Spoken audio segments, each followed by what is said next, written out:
चलिए आज मैं आप सभी के लिए लेकर आई हूँ भारतीय न्याय संहिता। तो शुरुआत करते हैं, सॉल्व करते हैं। तो देखिए आप लोग भी अफोर्ड करें, कोशिश करें, प्लीज़ कमेंट करें ताकि हम इस तरह की और ऐसी वीडियोस आप सभी के लिए लेकर आए हैं जो यूपीएपी मुख्य परीक्षा में आपके लिए सहयोग करें। तो यहाँ पर आज जो मैं लेकर आई हूँ ये कुछ प्रॉब्लम्स हैं यूपीएपीओ के लिए, आपके लिए महत्वपूर्ण रहने वाली हैं बीएनएस के पर्पज से, क्योंकि अगर आप परीक्षा का पैटर्न देखें तो लगातार परिवर्तित हो रहा है। अब आपकी जो परीक्षा है वो मुख्यतः जो आपकी डिपेंड है वो प्रॉब्लम्स बेस्ड ज़्यादा आ रही है।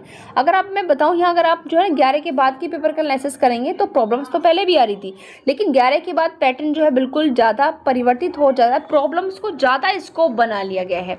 तो यहाँ कुछ प्रॉब्लम्स लेकर आए हैं। आई थिंक अब तक जितनी भी समस्याएं हैं सब लेकर आएंगे, लेकिन आप लोग हमें कमेंट बॉक्स में कमेंट करके ज़रूर बताएं कि आपको हमारी वीडियोज़ कैसी लगती हैं। और यहाँ पर देखिए, यहाँ पर हमारे सामने समस्या है कि जो कैद था उसको पुलिस नाजायज ढंग से गिरफ्तार करके रात में लेके जा रही थी। सबसे पहले तो आप प्रॉब्लम की लाइन पर ध्यान दें। इसमें लाइन पर इन्होंने जोड़ दिया है नाजायज ढंग से, मतलब पुलिस गलत तरीके से अरेस्ट करके लेके जा रही है, वो भी रात को।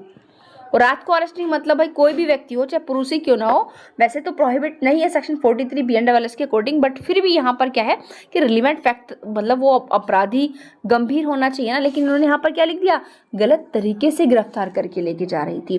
अब यहाँ पर लोग भाई अगर आप किसी को गलत तरीके से अरेस्ट करोगे तो लोग उसे बचाएंगे, तो कुछ लोग उसको पुलिस से छुड़ाने के लिए उनके पीछे चलने लगे, पुलिस के पीछे। लेकिन पुलिस वालों ने क्या किया, एक तो आप गलत तरीके से अरेस्ट करके लेके जा रहे हो और दूसरी तरफ से उन्होंने उन लोगों को गोलियां चलानी शुरू कर दी। 3 गोलियां चलाई। अब उन लोगों ने ध्यान देना जवाबी कार्यवाही में गोलियां चलाई जिससे कांस्टेबल की डेथ हो गई। तो अब आपको देखना ये है कि भाई ये प्रॉब्लम कौन से सेक्शन में आ रही है। अगर सेक्शन आपने यहाँ पर खोजबीन कर लिया तो अब आपके दिमाग में उसके एलिमेंट्स आएंगे, और अगर एलिमेंट्स आएंगे तो आप प्रॉब्लम को सॉल्व कर पाएंगे। अब यहाँ पर उपर्युक्त लोगों ने क्या ऑफेंस किया है, तो यहाँ पर देखिए अब मैं आपको बताऊं सीधे सीधे कि यहाँ पर जो आपका आएगा वो आएगा सेक्शन, भाई 100 याद आ रहा है मुझे भी, यहाँ पर सेक्शन 38 आएगा बीएनएस का, यानी कि इन लोगों को बचाव मिलेगा। किसका? पुलिस वालों को नहीं मिलना भाई, क्योंकि यहाँ पर बचाव मिल रहा है उनको जो कै को बचाने के लिए पुलिस के पीछे जा रहे थे। क्यों?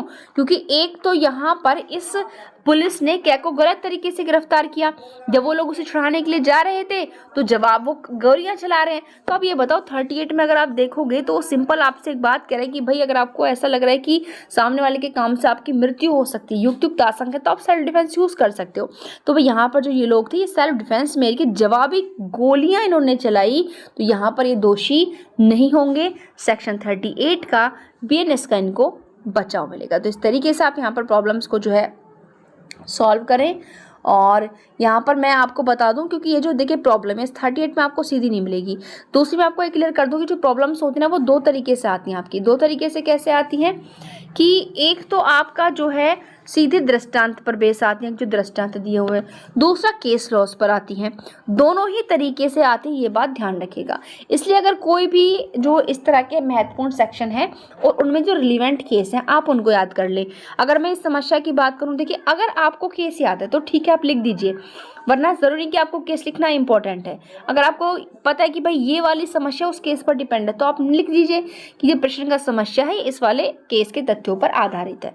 ठीक है, अगर नहीं पता तो कोई दिक्कत नहीं, सिंपल सेक्शन लिखें और उसको आप एक्सप्लेन कर दें कि ऐसा है तो क्यों है। अब फिर से ये देखिए ये थोड़ा ओल्ड एग्जाम है। पहले क्या होता था कि उसी का तो क्वेश्चन पूछा, उसी की प्रॉब्लम दे दी, बट अब ऐसा नहीं करते, याद रखिएगा। ठीक है, यहाँ पर ये हमारा गंभीर और अचानक प्रकोपन से प्रश्न है।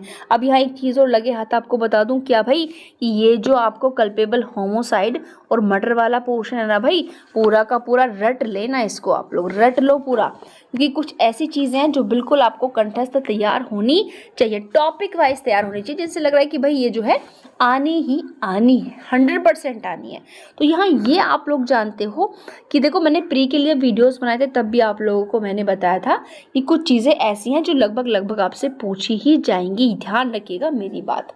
अब यहाँ अगर मैं आप लोगों से बात करूँ तो देखिए चैप्टर बता देती हूँ। देखिए यहाँ मेंस के पर्पस से एक तो आपको एक्सेप्शन वाला चैप्टर याद करना है, अपवाद वाला आपका आ जाता है, दुष्प्रेरण वाले से आपका प्रश्न आता है, महिलाओं के अगेंस्ट जो है उससे प्रश्न आपका पूछा जाएगा, शरीर के विरुद्ध जो आपके ऑफेंसेस हैं वो, और आपकी प्रॉपर्टी। मेंस में तो सबसे ज़्यादा यहीं से आपको मिल जाएगा सारा सब कुछ, इससे बाहर नहीं जाएगा, ध्यान रखिएगा। अब यहाँ पर ये वाला पूरा टॉपिक तैयार कर ले। अब यहाँ पर चलिए, पहला प्रश्न तो प्रकोपन वाला है, ठीक है। अब आप मुझे कमेंट बॉक्स में बताएंगे, मैं नहीं बता रही, कि भारतीय न्याय संहिता में गंभीर और अचानक प्रकोपन का प्रावधान कहाँ पर किया गया है, और इससे संबंधित अगर कोई रिलेवेंट केस है तो वो भी बताइए। अब देखिए, ये जो आपको इलिस्ट्रेशन मिल रहा है ना, ये सीधा गंभीर और अचानक प्रकोपन वाला जो प्रोविजन है उसमें रखा मिलेगा, ठीक है, ये उसी का है, ठीक है, ध्यान रखिएगा, ये सीधा बेरेक्ट से रखा हुआ मिला है, ठीक। अब यहाँ पर हमारा आता है, देखिए, अब देखिए यहाँ पर देखिए कितनी प्रॉब्लम्स दी हुई हैं, ठीक है, प्रॉब्लम्स ये 4 प्रॉब्लम्स है भाई यहाँ पर, ठीक है, और सारी करनी है, ये बात भी याद रखें।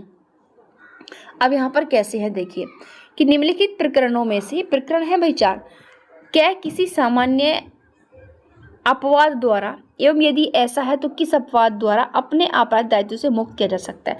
अब यहाँ पर आप देखेंगे सब जगह कै नाम के व्यक्ति को दोषी माना जा रहा है, किसको, कै नाम के व्यक्ति को। अब यहाँ पर क्या ये अपराधी है या ये अपवाद द्वारा मुक्त है तो क्यों है, सारी चीज़ें यहाँ पर बताओ। 1 बाय 1 देखते हैं, और ये भी ध्यान से रखिएगा, हमें सबसे पहले ये देखना है कि किस सेक्शन पर डिपेंड प्रॉब्लम पूछ रहा है।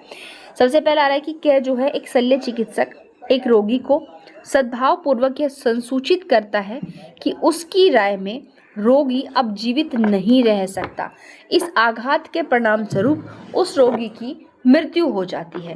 तो यहाँ पर क्या कहना है भाई हमसे, ये कि जो डॉक्टर है ना, अब देखिए एक वर्ड आ गया इसमें, क्या शब्द आ गया, गुणफेद शब्द आ गया, शब्द आ गया है सद्भावना पूर्वक। अब आप मुझे ये बताओ, अगर कोई व्यक्ति सद्भावना पूर्वक कोई काम कर रहा है तो उसको जो है आप दोषी नहीं मान सकते हो। तो अगर हम पहली समस्या में देखें, लेकिन एक बात और भी तो अब हमको देखनी है ना, अब हमको प्रॉब्लम अगर सॉल्व करनी है तो हमें ये तो पता चल गया कि क्या इसमें क्या है, आपराधिक दायित्व से मुक्त है, वो दोषी नहीं होगा, अपवादों के अंतर्गत उसका काम आ रहा है क्योंकि गुड फेथ में काम कर रहा है। लेकिन अब आप सेक्शन कौन सा बताएंगे भाई, कि अपवादों का सेक्शन कौन सा है, मैंने अभी कहा, यानी कि आपको जो है चैप्टर जो 3 है एक्सेप्शन वाला वो अच्छे से तैयार करना है, क्योंकि यहाँ से प्रॉब्लम आपकी पूछी जाती है। तो चलिए मैं क्लियर करा देती हूँ, यह है जो डॉक्टर है शल्य चिकित्सक एक गुड फेथ में दे रहा है, सद्भावनापूर्वक इन्फॉर्मेशन दे रहा है। भाई उसको थोड़ी पता था कि इस तरह की खबर सुन के बेचारे को डेथ हो जाएगी, बताना भी जरूरी था, उसको धोखे में थोड़ी रख सकते हैं। तो यहाँ पर जो है सेक्शन 31 का इसको बचाव मिलेगा इस प्रॉब्लम के अंतर्गत। अब दूसरी है भाई, इसको तो आप जो नाम देखते समझ गए होंगे भाई, इसे मत बताइए मैम ये तो हमको पता है भाई, सेक्शन 80 आता था आईपीसी में, अब 18 हो गया, 80 से 18 हो गया, कितना डिफरेंस, कितनी छलांग मारी है भाई, देखो इन्होंने। तो क्या कुल्हाड़ी से काम कर रहा है, उसका फल उसमें से निकल कर उछल जाता है, निकट खड़ा व्यक्ति मारा जाता है, हम सीधे पहुंच के सेक्शन 80 है भाई, दुर्घटना है, बचाव मिलेगा, 18 है बीएनएस का, ठीक है। तो यहाँ पर एक बात याद रखें, पहले आपको बताना है कि ऑफेंस हुआ या नहीं हुआ है, एक लाइन में क्लियर कर दें, उसके बाद आप फिर रिलेवेंट फैक्ट बताएं। आप नॉर्मल शब्दों में, ऐसा नहीं कि पूरा डिक्टो बेरेक्ट लिखेंगे, जो भी आपको शब्द उसके रिलेवेंट याद आ रहे हैं आप उनको लिख दें, फिर आप एक्सप्लेन भी यहाँ पर करें कि एक्सप्लेनेशन सबसे बड़ी चीज़ होती है कि ऐसा क्यों है। उसके बाद अब यहाँ पर हमारी नेक्स्ट समस्या आती है कि क्या जिसके पास एक बिना लाइसेंस की बंदूक है, ठीक है, अब वो क्या कर रहा है,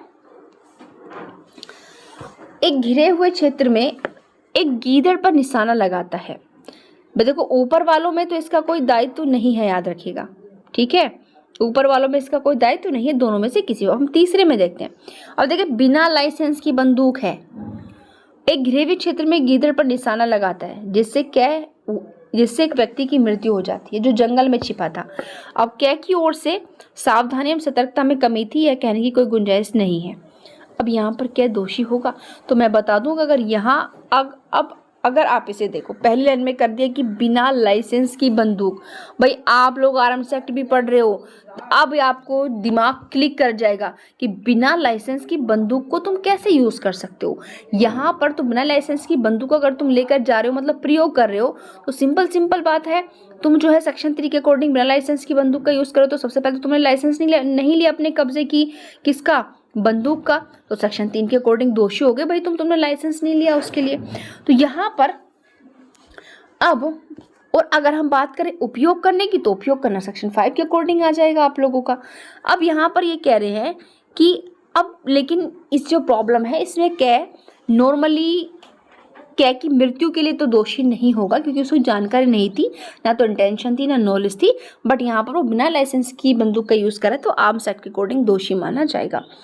अब यहाँ पर हमारी नेक्स्ट प्रॉब्लम आती है कि क्या एक बंदूक उठाता है, नहीं पता कि भरी है नहीं है, क्या खेल खेल में निशाना लगाता है, घोड़ा दबाता है, क्या गोली से मर जाता है। तो भाई बिल्कुल यहाँ पर उसको बचाव नहीं मिलेगा। वो कल्पेबल होमोसाइड के लिए तो यहाँ पर दोषी होगा या नहीं होगा। आप लोग मुझे कमेंट बॉक्स में कमेंट करके ज़रूर बताएं कि भाई क्या वो कल्पेबल होमोसाइड का दोषी यहाँ पर होगा या नहीं होगा, या वो जो है उपेक्षा के लिए होगा। अब इन दोनों में से सेक्शन में कौन सा अप्लाई हो रहा है वो आप लोगों का काम है बताने का कि डी वाला जो पोर्शन है इसमें वो उपेक्षा के लिए मृत्यु कारित करने के लिए दोषी होगा लापरवाही से, या फिर कल्पेबल होमोसाइड का दोषी होगा। किसका दोषी होगा वो आप लोगों का काम है, कमेंट बॉक्स में ज़रूर कमेंट करके बताएं। ठीक है, अब देखो, अब दायित्व तो डी वाले में है, मैंने आपको पहले ही बता दिया। अब दोनों में से किसका दायित्व है ये बताना आप लोगों का दायित्व है। चलिए ठीक है, नेक्स्ट प्रॉब्लम देखते हैं। यहाँ ये चोरी लूट की आ गई है।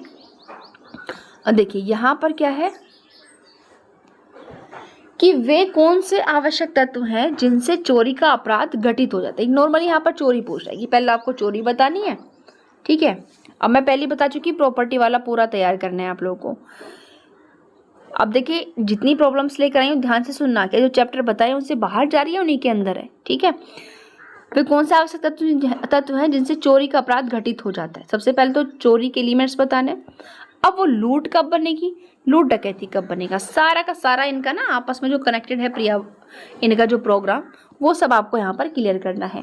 और साथ ही साथ मैं बता दूं, देखिए चोरी बताओ, चोरी आपको 303 में आ चुकी है BNS के अंदर, लूट आपको 309 में पढ़ने के लिए मिलेगी और डकैती 310 में पढ़ने के लिए मिलेगी। ठीक है, फिर से रटनी पड़ेंगी सारी चीज़ें। ओके, यहाँ पर अब देखिए ये हैं प्रॉब्लम्स। अब एक ही निम्नलिखित में से कौन सा ऑफेंस घटित हुआ बताएं आप कि क्या जो है जय को नीचे गिरा देता है और उसके वस्त्रों से कपटपूर्वक उसकी सहमति के बिना आभूषण ले लेता है। तो क्योंकि हमारा जो लूट है उसमें तो एक्सटॉर्शन होगा या थेफ्ट होगा। अब ये प्रॉब्लम अगर आप सॉल्व करेंगे तो ये भी तो बताएंगे कि यहाँ पर चोरी लूट हुआ है या फिर उद्यापन लूट हुआ है। तो देखो यहाँ पर उसको नीचे गिरा दिया तो मतलब उसको एक तरफ जाने से रोक दिया, सदोष अवरोध पैदा कर दिया। और वस्त्रों से कपट पूर्वक बिना सहमति के, भाई जहां भी ये लाइन मिल जाए वहां समझ लेना कि ये चोरी लूट में कन्वर्ट हुई है। तो यहाँ पर ये लूट किया है इसने, लेकिन लूट कैसे बनी है, चोरी से। नीचे वाला अब इसको आप नॉर्मल समझ जाएंगे। और दूसरी बात और बता दूं कि ये जो प्रॉब्लम से सीधे बेयर एक्ट से उठाई गई हैं कि कै बी से यह कहकर संपत्ति ले रहा है कि तुम्हारा जो बच्चा हमारे गिरोह के हाथों में। तो भाई यहाँ पर क्या दे रहा है, भय दिखा रहा है उसको।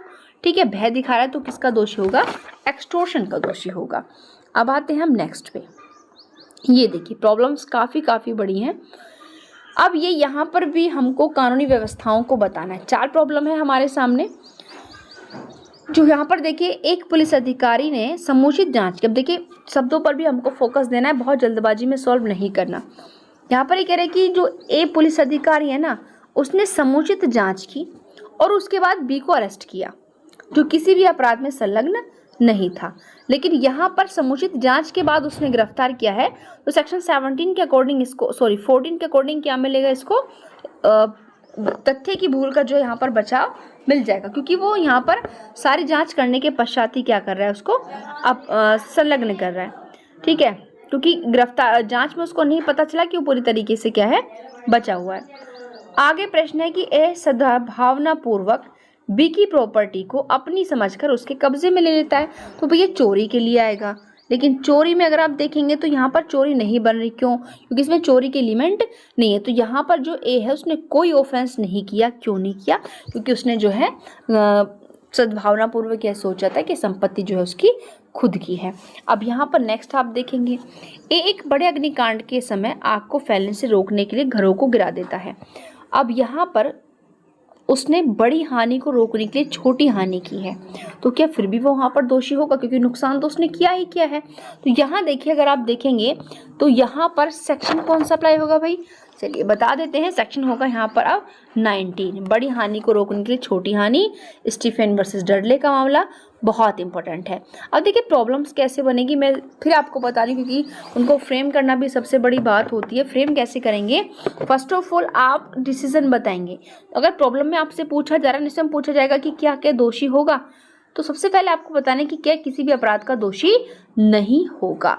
अब उसका जो कार्य है कौन सी धारा के अंतर्गत बचाव है, इस धारा के अंतर्गत बचाव है। अब आपको उस धारा के बारे में क्या करना है, बताना है। ठीक है, थोड़ा सा आपको उस सेक्शन के बारे में एक्सप्लेन, या पूरा डिक्टो खोल देंगे, आपको थोड़ा सा उस सेक्शन के बारे में एक्सप्लेन करना है, ठीक है, कि इस धारा का ये दृष्टांत है और आखिर ऐसा क्यों है। फिर आपको जो है अपनी व्याख्या करनी है, और व्याख्या के बाद फिर आपको जो है थोड़ा सा अपना क्या देना है, यहाँ पर अपना डिसीजन देना है। ओके, अब उसके बाद दूसरा है, ए और बी आपस में आमोदार्थ क्या कर रहे थे, तलवारबाजी करने में सहमत थे। इस सहमति में किसी अफहानी जो तलवारबाजी के खेल में निरुद्ध है कारित हो जाती है, लेकिन उनकी कंसर्न थी। तो ये सेक्शन कहाँ होगा भाई, यहाँ पर भी अगर दोनों में से किसी को भी कोई हानि होती है, जैसे कि ए बी को प्रतिकारित कर देता है, तो ए यहाँ पर किसी भी अपराध का दोषी नहीं होगा, क्योंकि जो बी था उसने अपनी कंसेंट दी हुई थी, चाहे डायरेक्टली हो चाहे इनडायरेक्टली हो, बट उसकी जो एज है बी की 18 साल से ज़्यादा की होनी चाहिए, क्योंकि कंसेंट देने वाला व्यक्ति क्या होना चाहिए भाई, वयस्क होना चाहिए। अब बचाव कहाँ मिलेगा ए को, सेक्शन 25 BNS के अकॉर्डिंग उसको डिफेंस मिलेगा। प्रॉब्लम कैसे सॉल्व होगी मैंने आपको बता दिया है। अब ये नेक्स्ट आगे प्रॉब्लम्स हैं, आइए देखते हैं। देखिए यहाँ पर अब हमारा है कि विधि के आदेशों के अनुवर्तन में अपने वरिष्ठ अधिकारी के आदेश से एक सैनिक एक भीड़ पर गोली चला रहा है। तो किसके आदेश से चला रहा है, अपने सीनियर ऑफिसर के आदेश से चला रहा है, तो दोषी होगा या नहीं होगा भाई, दोषी नहीं होगा। बचाव मिलेगा सेक्शन 14 का। एक व्यक्ति ए को बाग उठा ले जाता है, यह जानते हुए भी कि संभाव्य है कि गोली लगने से वो मर जाए, किंतु ए का वध न करने का आशय रखते हुए और सद्भाव पूर्वक उसके फायदे के लिए मतलब उसको बचाने की कोशिश कर रहा है पूरी तरीके से, लेकिन फिर भी वो बेचारा क्या होता है, मर जाता है। अब आप यहाँ पर एक चीज़ देखेंगे भाई, प्रॉब्लम सबसे ज़्यादा जो आपकी बन रही है वो चैप्टर 3 से ही बन रही है, एक्सेप्शन से, ठीक है। अब यहाँ पर क्या कर रहा है, वो गुड फेथ में काम कर रहा है, सद्भावना पूर्वक। अब सद्भावना पूर्वक काम कर रहा है, मैं आपको कई बार बता चुकी हूँ। अब आप लोग मुझे कमेंट बॉक्स में बताएंगे कि जो प्रॉब्लम अभी हमने पढ़ी है कि बाग उठा कर ले जाता है, या फिर कौन से सेक्शन से बिलोंग करती है, ये आप लोग मुझे कमेंट बॉक्स में कमेंट करके ज़रूर बताएं, क्योंकि इस तरीके के सेक्शंस आपको याद होंगे तभी आप एग्जाम में जो है आसानी से प्रॉब्लम को क्या कर सकते हैं, सोल्व है जो कि कर सकते हैं, ठीक है। अब यहाँ पर हमारा नेक्स्ट आता है तीसरी वाली प्रॉब्लम कि ए बी को एक ऐसा कार्य करते हुए देखता है जो उसको हत्या प्रतीत हो रहा है। अब ये क्या कर रहा है, गुड फेथ में बी को उचित प्राधिकारियों के समक्ष ले जाने के लिए उसको क्या करता है, अभिगृहित करता है, ठीक है। यहाँ पर देखिए, सॉरी, ठीक है, क्या है, ए बी को एक ऐसा कार्य करते हुए देख रहा है जो उसको हत्या प्रतीत हो रहा है, उसको लगे सामने वाला उसको मारा है। गुड फेथ में जो है उसको उचित अधिकारियों के पास ले जाता है, और बाद में उसको पता चलता है कि वो सेल्फ डिफेंस में काम कर रहा था। तो यहाँ पर अब क्या ये दोषी होगा या नहीं होगा, तो यहाँ पर ये जो ए है, ठीक है, ए किसी भी अपराध का दोषी नहीं होगा। फिर कौन से सेक्शन का, फिर क्या बचाव कहाँ मिलेगा भाई, तो बता देती हूँ, चलिए। बचाव इसको मिलेगा सेक्शन आपका 17 के अंदर। सेक्शन ये वाला प्रॉब्लम जो है 17 में देखने के लिए मिलेगी, सीधे बेरट के अंदर। चलिए इसे भी बता देती हूँ। यहाँ पर अगर कोई व्यक्ति किसी के फायदे के लिए, यानी कि उसके फायदे के लिए बिना उसकी सहमति से सद्भावना में काम करता है तो अपराधी नहीं होगा। सेक्शन 30 बचाव दे रहा है इसको, बिना कंसेंट के, याद रखिएगा। और 30 में और भी काफ़ी रिस्ट्रिक्शंस आते हैं, वो आप अच्छे से तैयार करें। आज की वीडियो का नेक्स्ट लास्ट प्रॉब्लम है, ए सद्भावपूर्वक अपने शिशु के फायदे के लिए शिशु की सहमति के बिना पथरी निकलवाने के लिए उसे शल्य चिकित्सक के पास लेकर जाता है। तो यहाँ अब जो शल्य चिकित्सक शल्य क्रिया करता है बट बच्चे को बचा नहीं पाता, बच्चे की डेथ हो जाती है। तो यहाँ पर डॉक्टर किसका दोषी होगा भाई, किसी भी अपराध का दोषी नहीं होगा, क्योंकि फिर से गुड फेथ जुड़ गया है, बच्चे के फायदे के लिए काम कर रहा है। लेकिन बचाव कहाँ मिलेगा ये बता दीजिए, बचाव मिलेगा भाई 26 में। तो आपने देखा होगा ये वाला पूरा पोर्शन जो प्रॉब्लम्स है सारी आपकी चैप्टर